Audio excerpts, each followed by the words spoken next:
We're going to make a smaller version of this. First, check your gauge to make sure you have 14 double crochet stitches per 4 inches and 7 rows double crochet per 4 inches.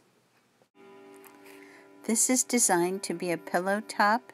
It will be 16 by 15.5 inches before the trim.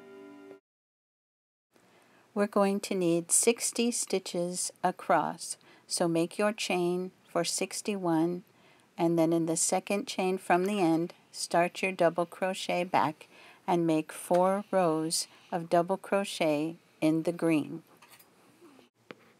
Be sure and check that you have 60 stitches.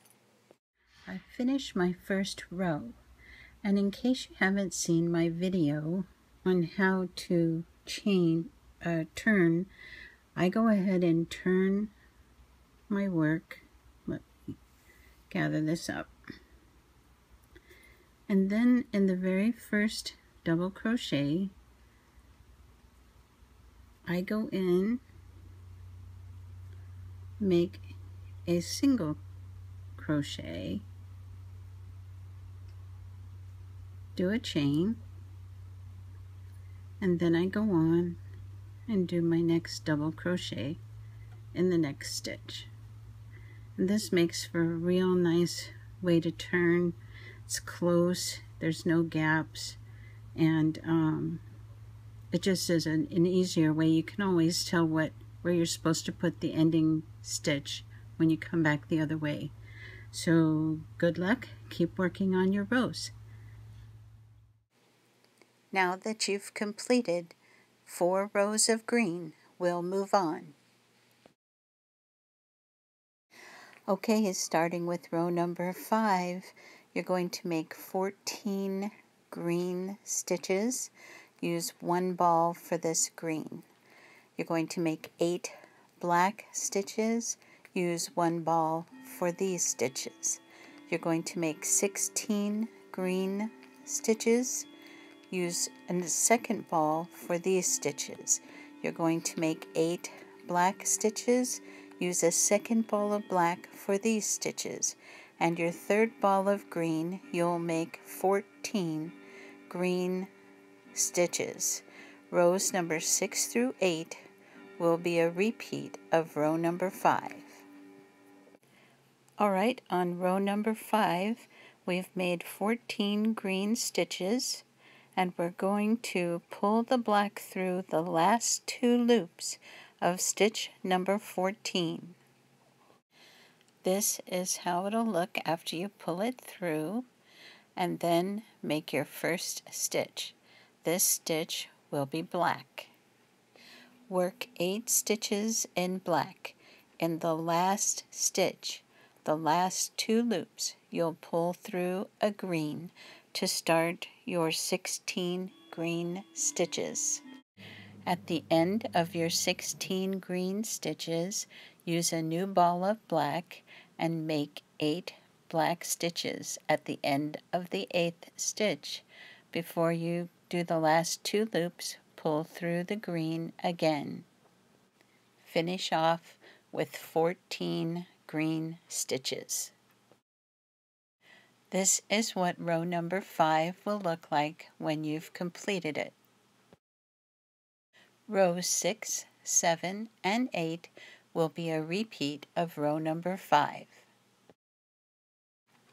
Row number 9 through 16 will be 14 green stitches, 32 black from the closest ball of black, and 14 green stitches. On row number 9, when you get to this point here, you're going to want to go ahead and cut this black off. Leave about 8 inches so you can weave that in later, but we won't need to be picking it up because we're already going to be carrying making stitches with this row here that we started back at the beginning. We're just going to keep going with this same black until we get to the end of the black on this side. So we'll pick it up when we come back on row number 10. Row number 10 through 16 will be identical to row number 9. Row 17 through 20 will be 22 green, 16 black, 22 green.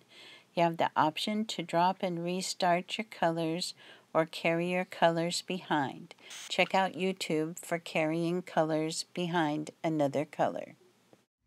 As you can see, I cut my black and I also cut the green. The black only came this far and I needed to switch to the green, and the green was too far to carry up. So I went ahead and started a new green here and disconnected this one. And then I'll just be doing 3 more rows exactly like this one. Row 21 through 28, you'll have 6 green, 16 black, 16 green, 16 black, 6 green. You'll start a new ball with each change of color. You'll finish off with 4 rows of solid green. This is our project so far. As you can see, we have a lot of ends to weave in on both sides of our project.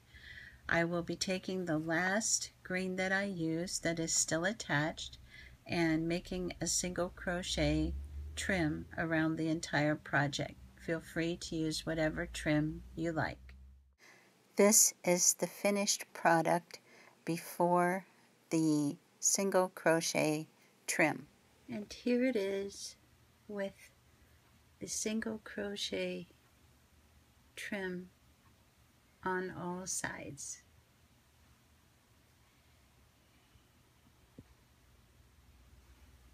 There's 2 single crochet in each corner so that it's rounded nicely. This has the single crochet border all the way around. Feel free to turn it into a pillow. I'll be using cloth backing and a cloth lining on the inside to hold the foam in, but feel free to crochet a back or make a pillow out of it however you like. Thank you for watching my video.